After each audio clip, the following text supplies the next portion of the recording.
conversation, Precious, because, well, What a great name. because you're amazing. So Precious Green. Thank you.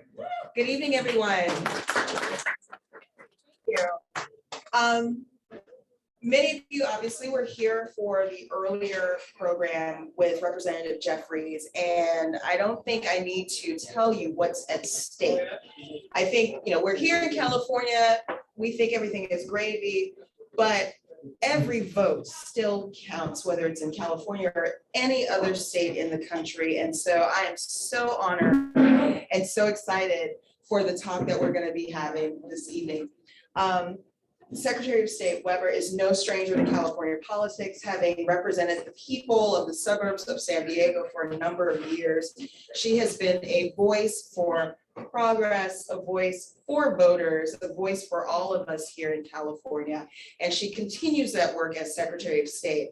One of the things I love is the fact that you are from Hope, Arkansas, and my grandparents are from Malvern, Arkansas, a town that's probably smaller than Hope, Arkansas. And so any kind of connection blows my mind. But this is what we do here at Manny's. So if this is your first time here, by the way, if it is your first time, do you mind just kind of, excellent. Welcome. Make sure you sign up for our mailing list at welcometomannys.com so you know everything that we are doing and you can be a part of our growing and amazing community. So I'm going to step aside because I can talk a bit too much and give Manny the mic. We are about to have a great conversation and you're going to walk away fired up and ready to go. Thank you all so much. Thank you so much, Precious. Okay, I got my rosé. Do you need anything? I'm good. You sure? I'm positive. Okay, so there is a mic next to you if you want it. There are people on Zoom, it's a hybrid event. So half Zoom, half in person. So there's a bunch of people listening. That's why we have the mic. Hi. Hello. How you doing? How's San Diego? When I left it was great. When someone said you represent San Diego, I was like, she must be super chill. I try to be. Like the chillest. Well, I think I'm the chillest because I spent 40 years as a professor. And when you hang that around students that long in ethnic studies and women's studies, you become pretty cool. It doesn't stress you. It doesn't make you like a stressful basket case. No, I learned being in a family of 8 children, you can never be stressed. You had 8 siblings? Or There were 7 8 of siblings? us total, yes. Wow, Yeah. mazel tov. Yeah, That's amazing. and I'm number 6, so you take a lot of abuse as well as get a lot of support when you're number 6. I am so interested in you as a human being, as a person, as a leader, but obviously there's the topic of voting and voting rights is what we're going to be discussing tonight. But first, I wanted to ask you about how the hell you got a PhD by age 26, because we all read that and we were like, we are doing nothing with our lives. You were a professor at age 23 at San Diego State. I mean, was that were you trying to make everyone's Jewish mother like not proud of their kid, or like what was that about? You were so impressive. Tell me about how you got your PhD at 26. What was that like? Well, life is interesting, and sometimes things happen for you when people try to make things happen to you. And I'm a kid who was raised in the Pueblos, the projects of Los Angeles. And some of you who've read my story know that I came to California as a kid because my father was going to be lynched in Arkansas. And we were sharecroppers. But my dad was always stood up for himself, he fought back. And he was being cheated at the weigh station when they would weigh your crops at the end of the season. They always give you less and therefore keeps you in a subservient position. And so he got in a confrontation and got into a fight. And this wasn't the first one. And so he became a liability. He became an example of what Black people shouldn't be for white folks, okay? And as a result, they had made up their mind to hurt him, to come to our house, terrorize him, and probably lynch him. It was at that point that his brothers and sisters put him in the bed of a wagon and took him from Hope, Arkansas to Texarkana and put him on a train. My daddy could barely read because they did not let Black men go to school in Hope, Arkansas. So he could write his name and barely read, went as far as about the 5th grade or 6th grade in elementary school. And but he got on the train and came to Los Angeles because my mother's mother had left years before and was in Los Angeles. And so he had the unique opportunity of coming to Los Angeles in August of 1951. And then he worked very hard, and the whole family did in Los Angeles. And then the 6 of us, along with my mother, took a train and ended up in California in December 1, 1951. So it'll be 70 years now that my family came to California. So I come out of that legacy, you know, of people who want to fight back, who have some dignity about themselves. And so we lived in the projects. My dad worked a very hard job, but he knew two things were important. One, he knew that education was extremely important because he was denied an education. And he always felt his life was altered as a result and hindered because he didn't have an education. The second thing is that he knew that voting was important because they would not let you register to vote at that time. And as a result, his parents, my grandparents, never got a chance to vote in Hope, Arkansas because they died before the Voting Rights Act of 1965. And my dad never got a chance to register in Arkansas. So the first thing he did when he came to California was to register to vote. And he voted in every election. And actually the precinct polling place was in our living room on 45th and Broadway because my mother worked the polls. And so I grew up in middle school, walking down the driveway, knowing that there was voting taking place in the living room of my house. So we came out of that legacy that was there. And so education becomes extremely important. And so and my dad, it drilled it in me as one of the kids who he thought was, because I love to go to school. And as a result of that, I just proceeded to go to school and to depend not, as he talked to me about, not on those folks outside, but on the folks inside in our family and in our community and our church. Those are the people who love you. Those are the people who take care of you. And those are the people who fight for you. And so it was interesting. I went to UCLA, and my family didn't even know where it was. We lived in Los Angeles. And the first time I went to UCLA, I got a call. I'd been admitted, and I got a call to come to UCLA. And we took the Wilshire Boulevard, if any of you've ever driven that long 2-hour ride to UCLA, when you could have gotten there in 30 minutes. No, we drove, but that ride in itself is forever. Yeah. And when you could just take the freeway, we didn't even know that. But I went to UCLA as a freshman and fought through the racism and the other issues that were there, and ended up being a Woodrow Wilson Fellow. Never thought I didn't even know what it was, but my professor, Arthur Smith, did. So I got nominated as Woodrow Wilson Fellow, and I went on from that to go to grad school. But the interesting piece was they never gave me a fellowship. They never, I got money to go from the GAP program, but they never invited me to be a professor or a teacher in grad school.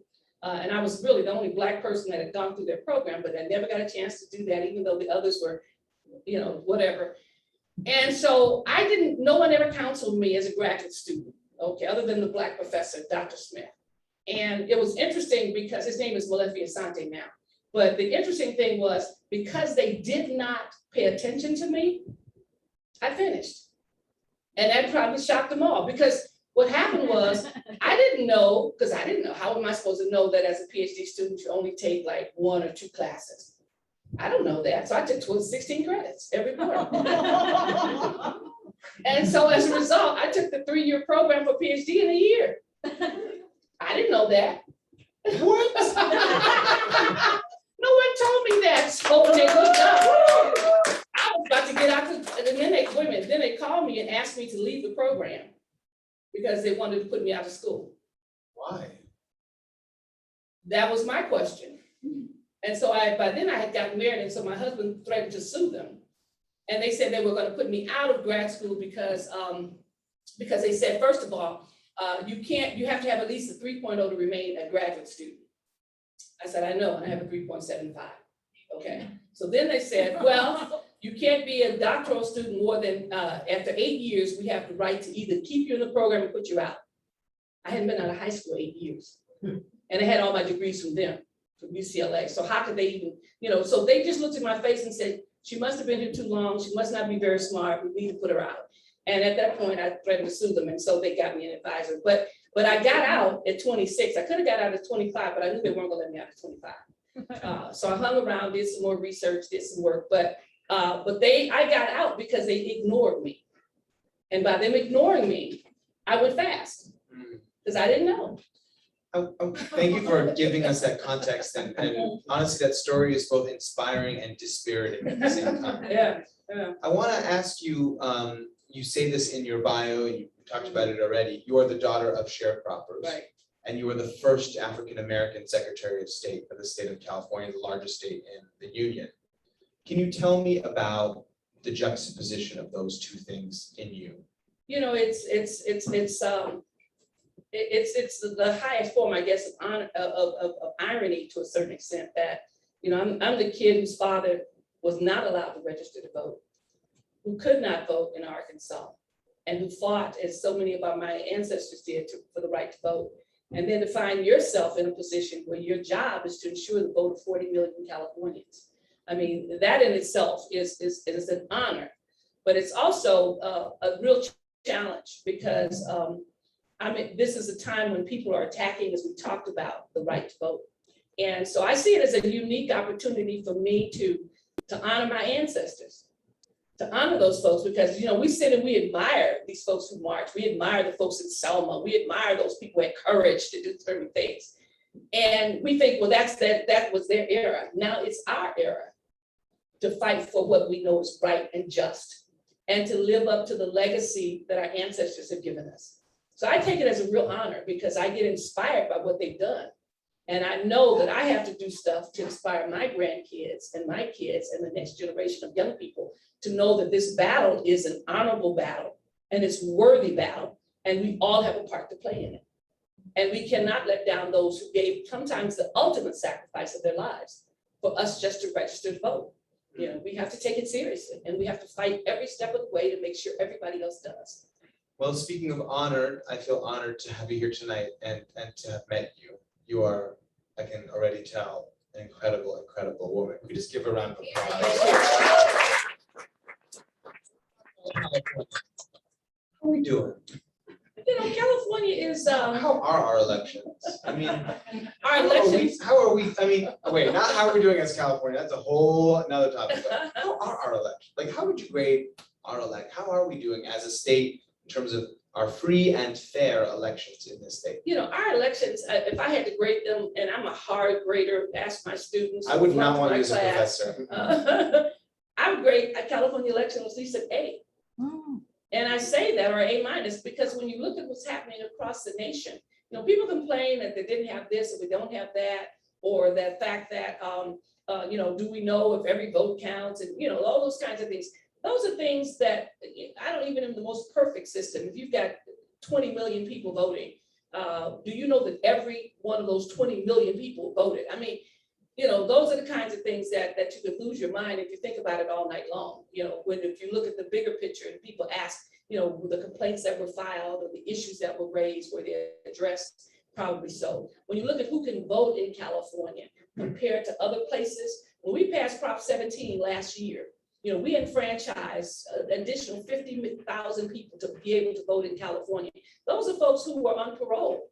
You know, so when we start talking about paroles and folks who were ex-offenders and all those kinds of things. I mean, I was on a call with Initiate Justice last night or the night before, and there were folks on there saying, I got your letter, Dr. Weber, saying that I now have the right to vote, and I registered, and I got my ballot, and I'm voting for the first time, and I've been on parole for 3 years. I mean, you know, that is to me, that's powerful in California, that Californians did that in the midst of the election when so many other things we didn't get that we wanted, that they actually voted for that. You know, they voted to enfranchise these individuals who were on parole. So if I look at the elections and I look at all the things that could happen, and I see all the cyber threats that come into us every day in my office in terms of how, and we're handling them and we're fighting them back, and we're not writing these draconian laws that are happening elsewhere, you know, we're doing okay in that sense. I sat in a meeting with a bunch of secretaries of state, and I can tell you that I felt sorry for so many of them because their faces were so worn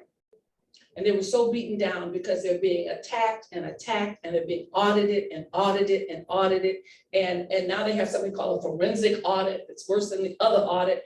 And I look at those individuals' faces in that room, and they are just tired because as they're trying to fight to say, we're doing good as well as we can, it's a fair election. You've not given us any example of fraud or deception or any of those things, and yet they're still being attacked every day. And they have no defense because oftentimes their elected officials are cooperating with them, you know, and so that's an issue. So if I had to grade us, I'd give us an A minus at the most, at the worst. But I think that when we look at what we're doing, and look at the election system that we have, you can always do better, okay? But I think when we looked at, we had over 80% of our folks voting last election, which is a record in most of our areas. 80%? Over 80% Wow. of our elected, our persons who are registered to vote actually went to the polls and voted. And we may beat that or break that number this year when we look at the votes that are coming in now on the recall. Amazing. Woo. Okay, well, let's get to the recall. Let's get to the recall real quick. But before we get to recall, I just want to take a step back and ask, it confuses me, Dr. Weber, because on one hand, we want as many people to vote as possible. And it can be, and on the Democratic side, it seems, all of our effort is like, just do it, get to the vote, any way you can, here's this way and here's that way. And we really, and then it just seems like on the right, there's this like witch hunt for people who are fraudulently voting. And it just seems like two different perspectives on reality. On one side, there's this like unknown army of people who are so interested in voting that they will vote twice or vote even though they're not around. On the other side, it's like, please, all we need you to do is vote. And so can you help me understand, from the people who are trying to make it harder to vote, is it really about this fear that there's such an interest in voting that people are doing it fraudulently even when they shouldn't? I don't think it's that fear, because when when people call my office and say, that I believe that this happened or that happened, I will say, okay, please document it and send it to me. I have yet to receive the piece of paper yet, okay? I have yet to receive the actual report of it, because people know there's not this fraud that's occurring. But it keeps people on their toes, and it keeps people nervous. And sometimes I have people saying, well, how can I register people when all these people are saying this is going on? I said, register them anyway. Do not sit here and chase folks that have no information, no data, because that is a distraction. That is a diversion. That it keeps you from doing the job you're supposed to do, which is to register people and get people to the polls to vote. So don't pay attention to these folks who have no information. It's a strategy that's used to put you on the defense. And once you're there, you will spend your whole life trying to prove to someone who is not interested in the proof that there is no fraud, okay? Because if there was fraud, we would have found it. Just think of all the lawsuits that have gone on across the nation, all the allegations that have come into different communities, all those kinds of things. And yet there is nothing that you can see. And so you would have heard about it in Arizona, you would have heard about it in Philadelphia, you would have heard about it, but it's not there. So don't allow folks to distract you and get you into some arena where there's nothing, there's no there. And so you find yourself fighting these ghosts for no reason. Do the work, register people, raise the issues, go to the polls, make your voice heard. And that's what frightens people. And so therefore, when they feel they don't have enough numbers to win, they try other strategies. And this is a strategy to try to invalidate the election that's there. We know that's going to happen everywhere, and we can't be a party to it. We give them the facts, we give them the information, and then we move to the next point. Hear, hear. Okay, so let's get to this. Honestly, she's a mess. I am not interested in this recall one bit. She is a mess, but we're here. We're like weeks away, and obviously you are in charge of the elections. You're not in charge of one person's campaign or anything. You're not partisan in that way. But the one thing I want to say about this recall, which is a lot of people are talking about, is that it feels like structured in a way that it's like so much harder for Gavin to keep his job than for some nincompoop to take it, right? It's so much easier for some random person, not random, but someone who doesn't have nearly the same amount of votes to become the governor than our current governor. And you can say whatever you want about the governor, right? But it just seems like I'm looking at it and I'm like, this just does not seem right. So what do you think about that? Well, I have told many people that our recall laws must be changed. Unfortunately, we can't do it in the middle of a recall, but we can't do that. But I have committed to the fact that after this recall, we're going to have some serious conversations and some discussions of this law that's over 100 years old and what it does. I mean, when you look at it, it is flawed. It's no question about it. It takes, first of all, the threshold for getting a recall is low. You look at every other state and it's like 25, 30%. We have what, 12.5%. Any day of the week, it's 12.5% of people don't like you. Any day of the week, you know. And if you got enough money to get people to sign petitions, you can. So our threshold, first of all, is very low compared to other states. You don't have to have a rationale for doing it. You just need to collect the signatures. So if you've got money, you can do that. Okay. Then the potential of having a president, as we did with Schwarzenegger, I mean a governor, as we did with Schwarzenegger, that does not have 50% of the vote, the majority of the vote, is very real. When you consider we have what, 47 people who are running to replace Governor Newsom, it's very unlikely one of those 47 people who would ever get 50% plus one.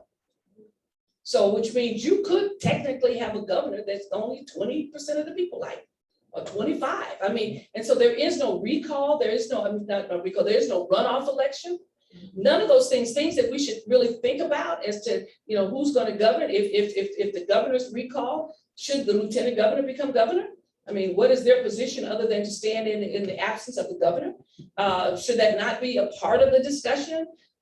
Should there not be some other form of runoff or something? But the way it's so structured, it seems to be very unfair.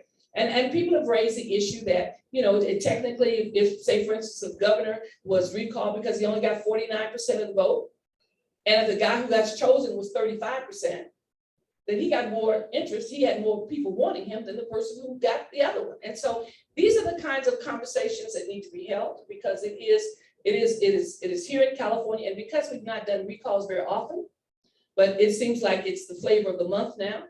And so as a result, we really need to address this issue of recall. And if you're going to do a recall, how do you do it? What are the standards that you use? And how do you ensure that the will of the majority of the people is adhered to, rather than just who happens to get the most votes at that moment in a state that's the 5th largest economy in the world? You know, you're going to turn that over to folks who are not really the majority, who don't have the majority vote. And that's a problem. That's a serious problem. Yeah. And it's September 14th? September 14th. 14th, and folks should have gotten their ballots in the mail already. I got mine. I hope most of you got yours. The ballots are out already, and the voter guides will be out. Probably you should have one by now. The voter guides are coming out. I was at the print the other day watching Today? Yeah, the voting guides are out today, and some other stuff went out last week. So all the stuff is rolling. The process is occurring. Great. And good. Yeah. Let's get this over with. I'm done with that line of questioning and this particular thing. I'm ready for all this to be over. Yes. I'm just gonna ask you a couple more questions, then we'll get to audience questions and Zoom as well. Do you support? Let's go national. Do you support compulsory voting? Australia has it. I know. I've been to Australia. It's I'm wonderful. into it. Isn't Australia amazing? It would be wonderful. These folks can't even get compulsory masks, so I don't know how you're gonna get compulsory. I mean, in Australia, they just, you get a fine. I mean, you get a fine in the mail. You didn't vote, then you get a fine. Yeah, could you imagine that? You know, I mean, Australia is a very practical place. I discovered when I went to visit in Australia, because they, you know, their homeless population is almost zero. And I asked them why. How did that happen? This was a couple of years ago when I was in Australia. They said, we decided that homelessness was an affront to our humanity, so we eliminated it. Oh. And this person I love said, that answer. every time, That's she right. said, every time I saw a homeless person, I felt less of a human being. That's right. And so therefore they began to work on it and build affordable housing here. Then every project has to have so many. Because I asked her, I said, where are the homeless people? I'm in Sydney. I'm trying to figure where they are. And that's what she told me. She said, we decided. And so Australians are very practical. So they could say, you know, we believe voting is a right and it's a responsibility of every citizen. So therefore everybody got to vote. If you don't, you got to pay for it.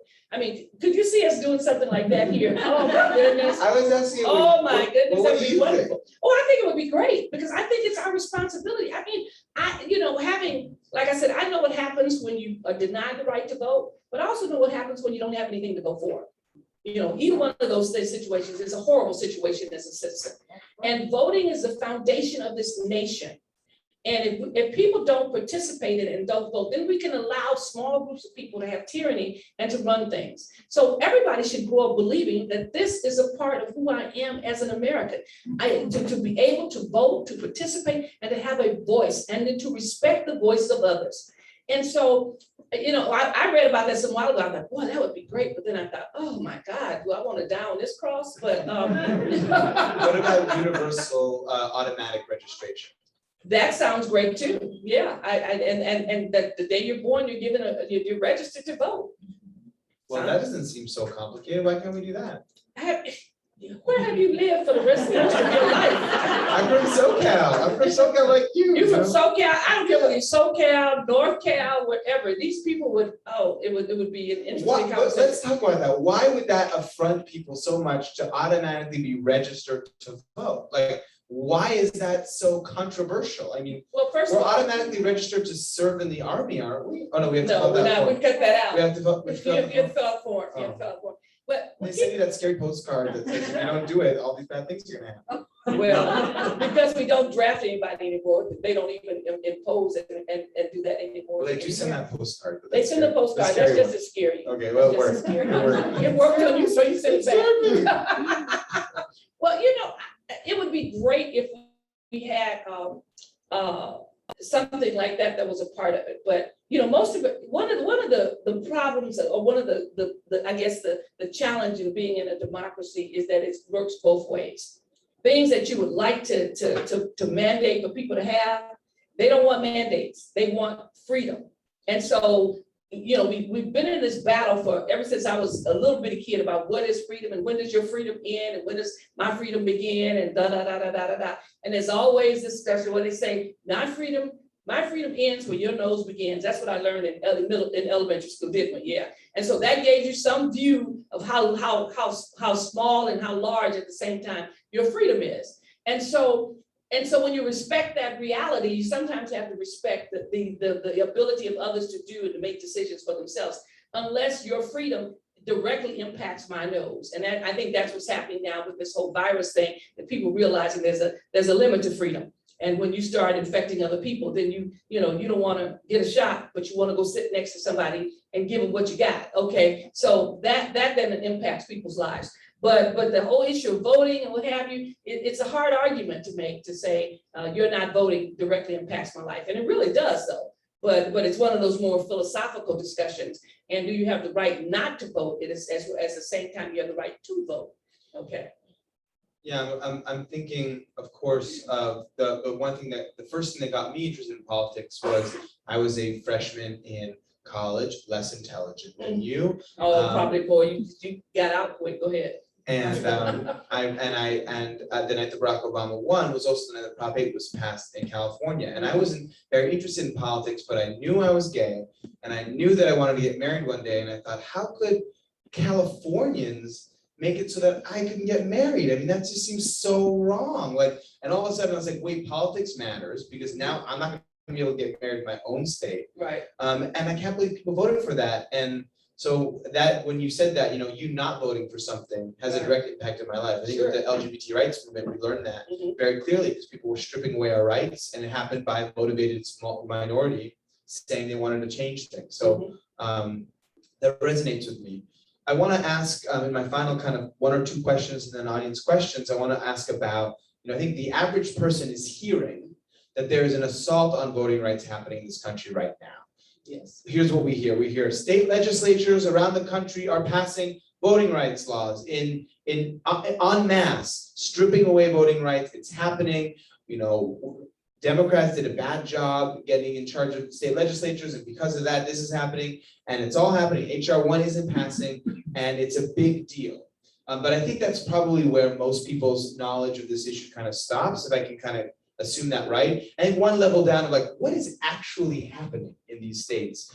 Are they taking away mail-in ballots? Are they adding lots and lots of restrictions so you have to show multiple forms of ID? Are they adding a new form of a poll tax? I mean, for people who are hearing this, they're very concerned, but aren't actually able to bring it up in a more kind of advanced way. What is actually happening in this country right now? Everything you said and more. There are over 300 different bills across this nation that are dealing with Voting Rights Act. And some of the stuff is as ridiculous as the things in Atlanta that says if you're standing in line, no one can give you a drink of water. And I don't know what a drink of water is going to do, but you can't give a person a drink of water if they're standing in line. And that's to discourage people from voting, discourage them from standing in line, to make the lines even longer. And as a result, therefore people will leave rather than stay. And they knew that because Stacey Abrams, them, and when we were doing things, we're raising money for these food trucks and other things to make it convenient for people to vote. There is a tremendous effort out there to basically strip away everything they think that poor people could use to vote, whether it's additional days for voting, whether it's looking at everyone getting a mail-in ballot. Now that you, if you want a ballot in some states, you have to ask for it every year. You also have to have a statement that's there.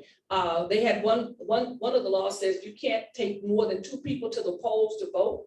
And that was because they thought folks had vans, were picking up folks from churches and what have you, and taking groups of people to vote. No, you can't do more than 2, and you can't, and only your relative can turn in your ballot in terms of turning in a mail-in ballot. I mean, so these laws are serious because they're trying to figure out how in the world did we lose all these seats? How in the world did we have 2 million people not vote for Trump? How did this happen? And so what they did was start looking back and saying, you know, these are the things that drove a population to the polls. And in the process, they wanted to take away those things and make it harder for people to vote. You know, and it was interesting because I was talking with a friend who's in the Senate, and she's from Virginia. Her family was part of the Hillbillies. And we were talking about voting rights, and she knew about my family and the inability of them to register to vote. And she said when she was in college, it was the first time that her parents registered to vote, and her parents are white. Okay, they're coal miners. And the reason why they didn't vote was because they had to go all the way downtown to the basically the recorder's office in order to be able to register to vote. And they were people who could not take off from work, who did piecework or whatever it was, and could not afford to go register to vote. And she said she begged them when she was in college to go and register to vote. And that was the first time in their lives that they registered to vote. There was no place in their area that they could register to vote. They could not register to vote by mail. They had to go in person. And once again, that's an opportunity where we began to talk about taking away the rights of people who are poor. This is what poor people can't do. You know, it's kind of like when the banks used to exist. Some of you may remember when they talk about banking hours. Remember, banking hours was from 10 to 3. Now, if you work before 10 and you were working after, you could not bank. Well, people didn't think poor people had money anyway.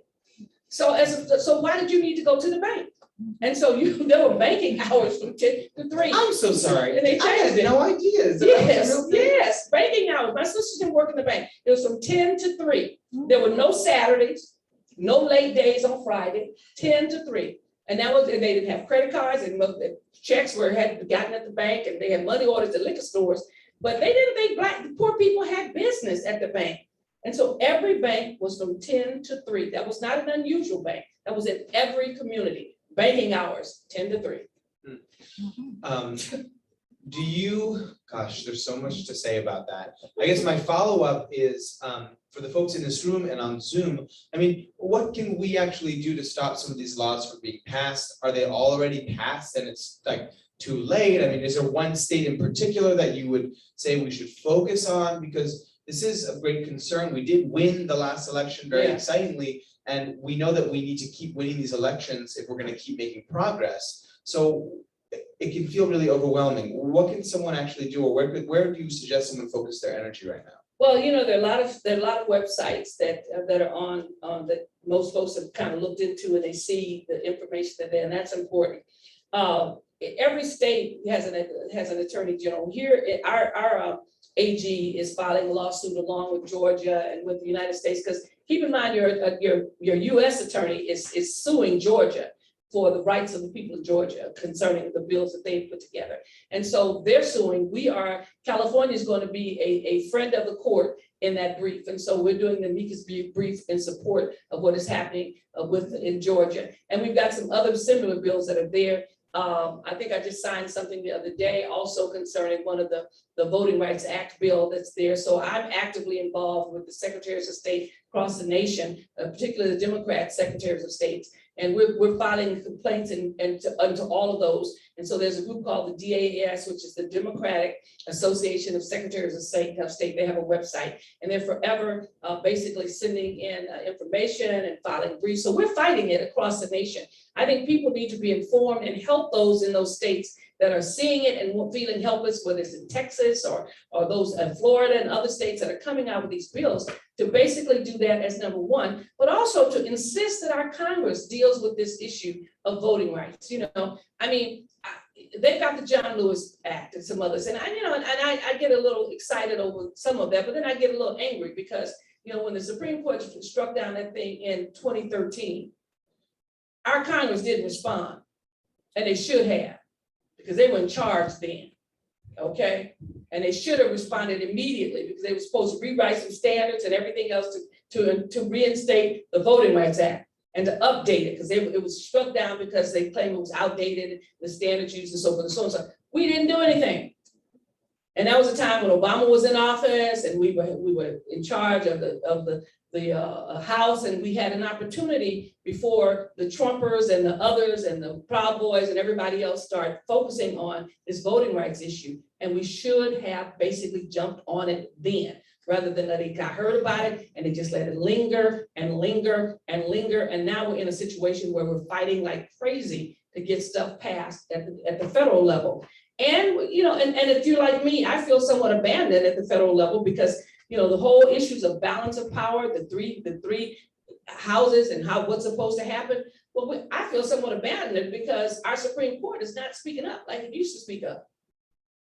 It has turned in many cases that have come to it, turn and acknowledge the rights of the states. And anyone who's been involved in the civil rights movement knows when King talked about this nullification and all these things that are dripping from people's lips in I Have a Dream speech, he was talking about states trying to invalidate federal laws and giving states that right to do that. So when our Supreme Court starts acknowledging the rights of states to begin to manipulate the voting rights and manipulate the rules that govern voting, that is frightening. That is frightening because that used to be our last line of defense. And now it's not.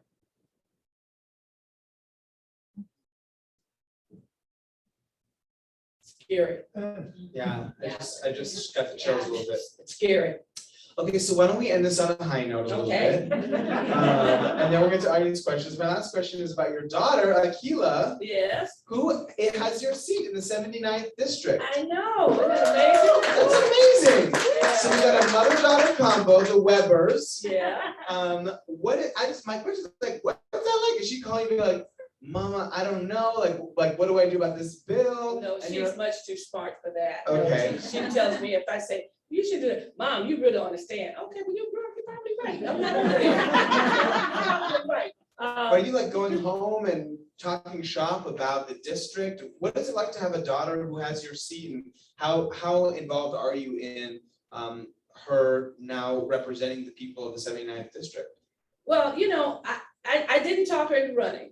In fact, I gave her all the negatives as why she shouldn't run, but she wanted to do it anyway. And she's done it, she's been quite a fighter in her own right in terms of her district and where she lived in La Mesa, and she was the vice mayor of her small city when they had an eruption, and she knows how to handle these things, and she's pretty tenacious and pretty fierce. And so I don't really get into it very much at all. She runs her own life, her own campaign. She lives in my house in Sacramento. But other than that, and every now and then we'll talk about something that's going on, and but she has her own view of it, and that's a good thing. I mean, because she's got the energy and the determination and the perseverance to fight these battles, and she's seen her mom fight the battles, and her dad was an activist when he was alive. He was one of the founders of the Bar Association around here, the Black Lawyers. He was with Willie Brown and Elihu Harris and all those folks way back in the day. So he's one of the 8 founders of the Black Lawyers. So she comes out of that legacy of us fighting, okay? And so she's pretty strong and tenacious about what she wants to do, and she knows why she's there. She's a physician, she's a surgeon, and she should be doing that, but nonetheless, she enjoys what she's doing in terms of policy and blending that with her medical career. So I don't get too much into it. Okay. Because I know she will handle it and handle it well. I just think it's awesome. It is. It's great. It's so cool. I'm shocked and honored that she would want to do this, because a lot of times, your kids run from what you're doing, and for her to run to it. When I was selected as Secretary of State, I didn't think she would immediately pivot in her career and everything else and run. And ran and won in the primary, so that was a great thing. Well, if you ever want to invite me over for like family dinner, I'm just saying. Hey, don't say that because you would have a ball. I know I You would. would have a ball. You have not seen my other brothers and sisters. You would have a ball. Let's go. Okay, New Year's Day, that's it. I will be there. Okay, you guys hear it? You guys hear it? You guys hear it? Okay. Sacktown, is that where we're gonna do it in your? No, my house is my. San Diego? Yeah. Let's go. I'm ready to go to San Diego. Okay. Come on. Yeah, I'm no. a surfer dude. Like, let's do it. Yeah, I have some very unique family members. Okay. But then, people love to come, like Tony Atkins, Oh, she yeah. comes all the Oh, time. amazing. Every Christmas, she shows up, she's family. I am in. Yeah, so Okay. it's a great event, yeah, Let's go. You guys are gonna hold it to it. yeah. All right, first question. Let's go right over here in the tartan. Mhm. This question is about voting rights. It's about the electoral system that we have in the state of California. A first past the post system, we have in pretty much every state that was once part And of. actually, we have a mic right here if you wanna, Tomas is gonna bring it to your mask. My question is about the first past the post voting system in California that oftentimes disenfranchises Greens, libertarians, constitutionalists, and socialists from getting into our government. What do you think of our first past the post system that disenfranchises those parties? And if you could, would you change it? I'm not sure if I'm familiar with what you mean by past the post. Are you talking about the electoral college, or you talking about our whole system of the top 2 vote getters, blah, blah, blah, blah, blah, that kind of thing? Which one are you talking about? I'm talking about the system with the top 2 voters. Okay, the one, yeah, that one. Yes, that disenfranchises third parties. Yeah, I don't like that system. I have never liked the system. I've never supported it. And I think, and I pointed out to someone more recently, the only way a third party person can get on the ballot is through a write-in candidate. And they sit and they have to wait and see if any Democrat or Republican is going to run. And if so, there's no point in them even putting their thing in because they won't get to the general election. So I'm opposed to that. I think those who put it in place, I was not a part of that. I know some folks who did, thought it would make it better. And what they've discovered is that it only helped those who run campaigns. They make the most, that they make more money having a Dem run against a Dem in a Democratic district, where before you had the parties that were running and every party had a chance to have their candidate. And I'm totally in support of that. So I think that the current system we have disenfranchises the smaller parties. You don't have the Green Party, you don't have Peace and Freedom, you don't have any of those parties, generally speaking, on the main ballot, unless no one is opposed, unless you have a Democrat and there's no opposition, then they'll wait and they'll sign up as a write-in. But I think that's unfair, most unfair, yes. Got it. All right, Professor in the front. And Tomas what he'll do is he'll actually put the microphone in front of your mask so that we can hear you, because some folks aren't used to speaking with a mask and a microphone. Okay. Oh, it's okay. Professor, what is your opinion of open source voting, where the county itself owns the source code to the voting machines and not a private corporation? Well, I just said, and I'll have one again tomorrow when I go to LA. I'm not as familiar with this probably you are, because I'm new to this whole election thing. And I know that when the LA is still struggling with open source and trying to get it right. And to this day, they have yet to give the codes to the public.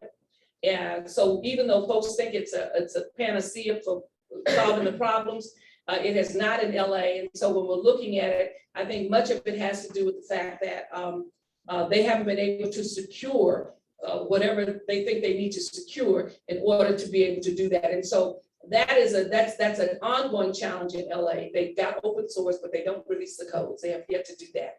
And until they can figure out how to secure it so that we don't have folks abusing it or other things taking place, then that is always going to be a problem. And so as a result, no one else is taking up open source. I know it's a concern. I was mentioned to me by the registrar voter here in San Francisco. The money was taken away, so therefore there hasn't been an opportunity to develop such a system. But even in Los Angeles, where they have a system, it's still a problem. And so they have to work on the security piece. And I think if they ever get that right, then it may become more attractive to others around the state. All right, let's get the question in the back, Tomas, the individual by the window. Hi, Dr. Weber. Do you support ranked and online voting? We do have some online voting for those who are disabled and who can file for it and get it, and we can secure. We have yet to figure out how to fully secure online voting for everybody. And so that's the challenge that's there. Ranked choice, some cities are looking at it, and I think you have it either here in San Francisco, we do. somewhere else. And so we're looking to see what it looks like. It's still an option and a choice for states who want to do it, for areas who want to do it.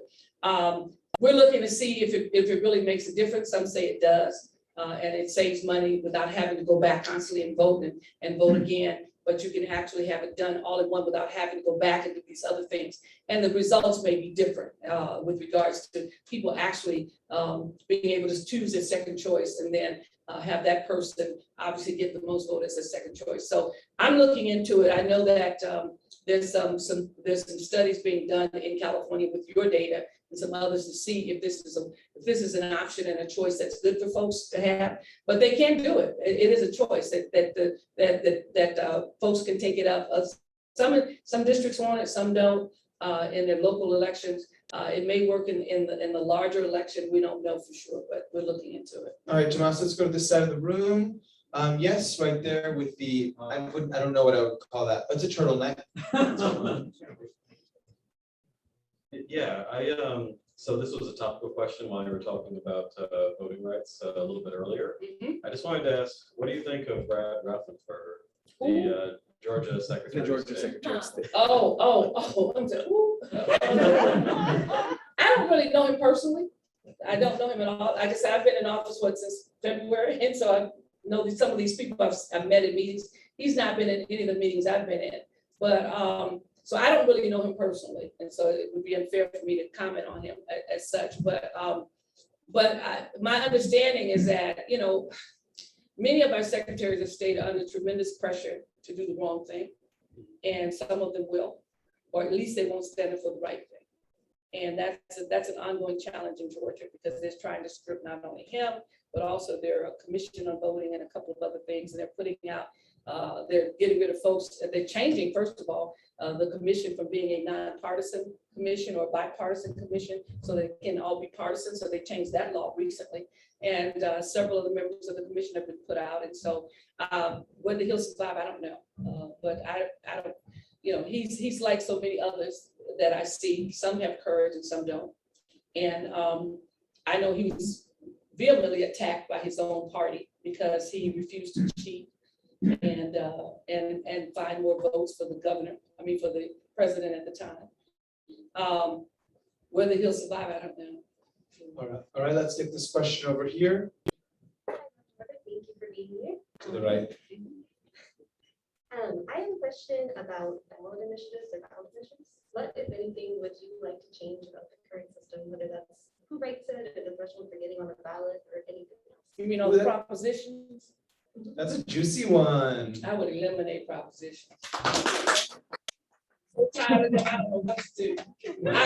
To me, keep in mind, every time we get a proposition, 9 times out of 10, it gets declared unconstitutional or invalid or something, or either something's wrong with it and you can't implement it. Okay. I think I think you elect, because even with Prop 17, we were changing some of the constitutions of what have you, and understand that stuff. But oftentimes, it passes in the assembly. It passes in your elected officials that chose you in order to put it on for some of the put on the ballot for some of the issues, and then it gets defeated. The propositions where you get signatures, people sign everything nowadays, absolutely everything, and it just becomes more and more cumbersome.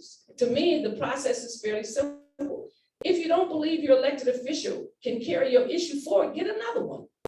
If you're gonna rule the world by these signature signing petitions that nobody has actually vetted or looked at or whatever they have to do, and that's how we end up with the recall. We got folks who can pay folks to sign stuff because you think, well, all these people really want this. No, somebody got a bunch of people to sign it because they told you different things, and I've had that happen to me. And so I don't even sign petitions anymore. I don't sign any petition out there because most of the time it can't be implemented. We've seen so many of them that come out and then somebody sues somebody and somebody else sues and somebody sues, and before you know it, it can't go anywhere because it hasn't been vetted. It hasn't gone through some discussions of what the Constitution is and all that kind of stuff to make sense out of it. So there's some states that don't even have it because of the fact that it's cumbersome and they believe that if you elected officials to represent you, your legislature, they should be legislating and they should be writing the laws.